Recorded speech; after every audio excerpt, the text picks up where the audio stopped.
Hello नमस्कार दोस्तों, पशुपालक भाइयों, स्वागत है आपका हमारे चैनल किसान डेयरी फार्म में।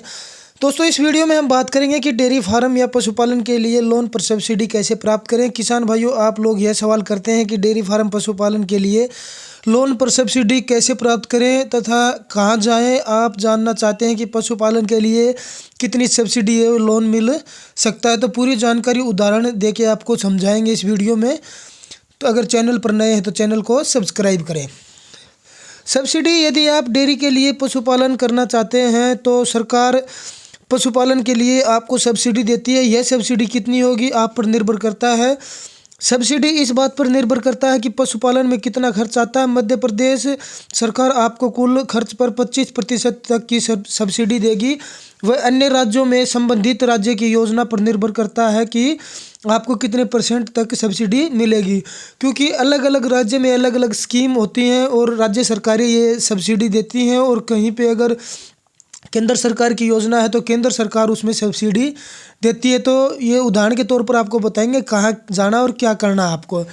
मध्य प्रदेश में पशुपालन के लिए अधिकतम 1,75,000 रुपये तक की सब्सिडी के रूप में दिया जाता है। इसका मतलब यह हुआ कि सरकार 7 लाख के पशुपालन पर अधिकतम 25% या 1,75,000 रुपये तक देगी, जो अधिकतम 10 गाय भैंस के लिए। अगर आपकी पशुपालन पर 7 लाख से ज़्यादा खर्च आ रहा है तो भी सरकार आपको इतना ही 1,75,000 रुपये देगी। किसान भाई, इस बात का ध्यान रखना होगा कि आपकी पशुपालन पर जितना खर्चा होगा उसका 10% की लागत आपको ये लगानी पड़ेगी।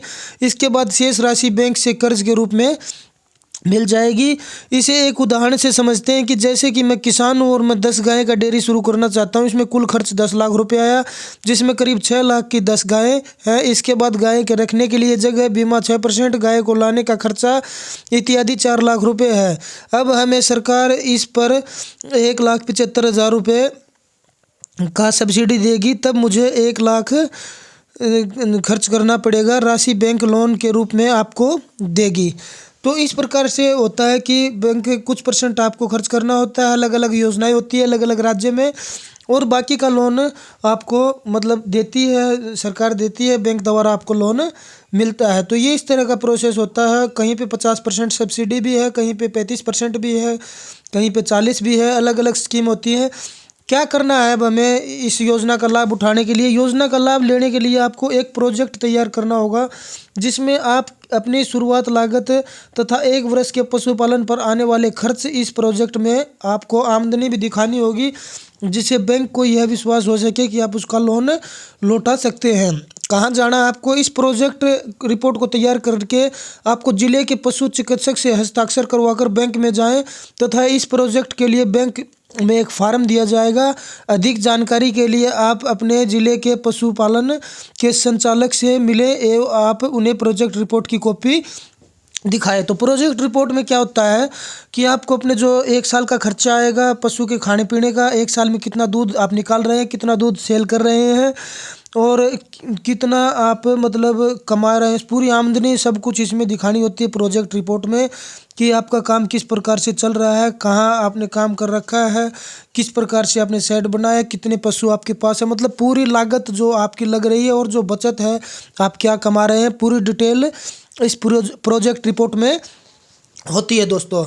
तो प्रोजेक्ट रिपोर्ट तैयार करने के बाद आपको ये जाना है पशु चिकित्सा में, वहाँ हस्ताक्षर करवा के बैंक में जाना और प्रोजेक्ट रिपोर्ट का एक फार्म लेना है जो सब्सिडी से भी संबंधित होता है। तो इस प्रकार से आप वहाँ जाके ये प्रोजेक्ट कॉपी जो पशुपालन के संचालक से मिलते हैं वहाँ पे एक कॉपी वहाँ पे भी दिखाए। दस्तावेज, अपना परिचय पत्र, 2 फोटो, जमीन का खसरा नंबर, यह सभी दस्तावेज आप पशु चिकित्सक द्वारा हस्ताक्षर किए गए प्रोजेक्ट के साथ लेकर बैंक जाएं। यह सभी कागज़ प्रोजेक्ट एवं बैंक द्वारा दिया गया फार्म भरकर बैंक में जमा कर दें। अगर बैंक लोन देने के लिए तैयार है तो सब्सिडी आपके खाते में आ जाएगी। नीचे किसानों के लिए सैंपल प्रोजेक्ट दिए गए हैं। सभी किसान भाई इस तरह अपना प्रोजेक्ट बनाकर पशु चिकित्सा या संचालक पशु विभाग के से हस्ताक्षर करवा सकता है। पशु जो हम बता रहे हैं कि किस प्रकार से आपको बनानी है, हमने बता दी है पूरी डिटेल कि उसमें क्या क्या मेंशन आपको करना होता है। जिस प्रकार से आप पूरी प्रोजेक्ट रिपोर्ट अगर आपको नहीं बनानी आती है तो आप तहसील में वकील से बनवा सकते हैं या फिर किसी सीए से प्रोजेक्ट रिपोर्ट तैयार करवा सकते हैं और उस प्रकार से आप सब्सिडी लोन अप्लाई कर सकते हैं और आप सब्सिडी ले सकते हैं सरकार से। तो हमने पूरी जानकारी आपको दे दी है। अगर आप कुछ पूछना चाहते हैं तो कमेंट ज़रूर करें। धन्यवाद।